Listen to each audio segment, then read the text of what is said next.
next we have just the, let's say, fight of the night. Bobby King Green. Oh, first of all, King Green. Sorry, I can't say Bobby. King Green was at our 4th of July party. I just can't physically say King. No, but you know what I mean? Because I've known him for so long as Bobby. I just forget. It's like a friend of mine became a woman, and I would refer to him as his male name the time.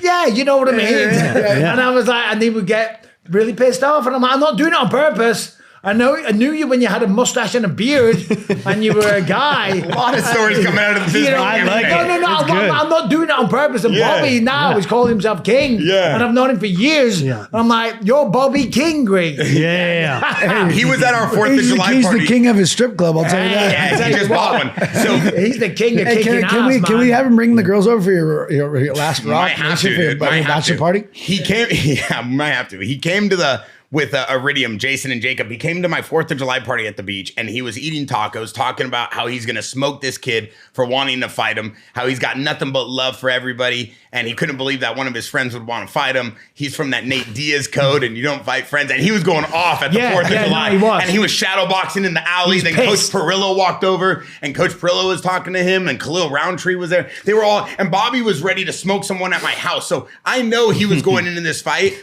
Too many white guys at the house. Yeah.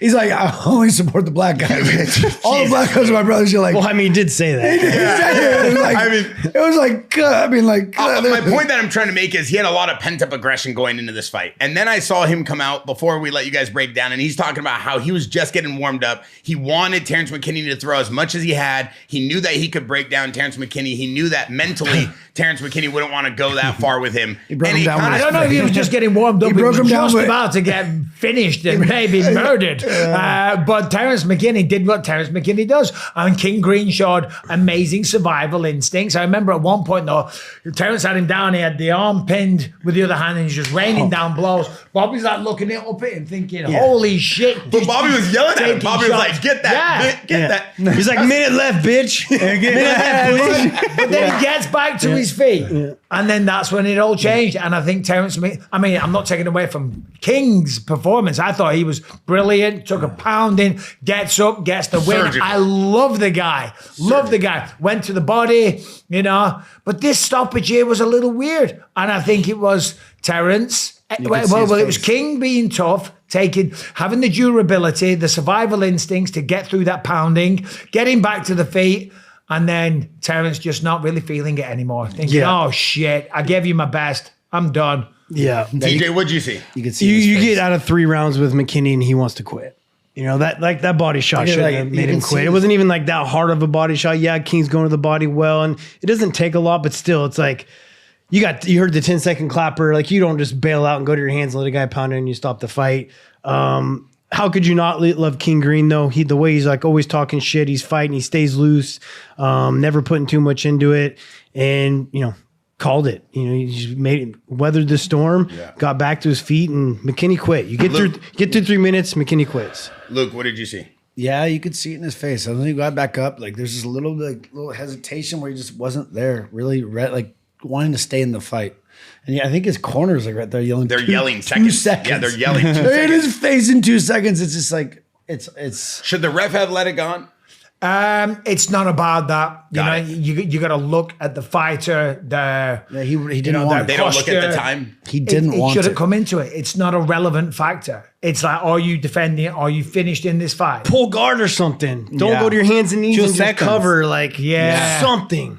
I mean, we saw him, and I'm saying this as a fan. I don't want to get destroyed, but we saw him kind of quit when he just took the knee. It looks like he takes a knee right here. Is that him quitting, or is that him just getting fatigued, or is that liver shot? Liver shots don't act that quick.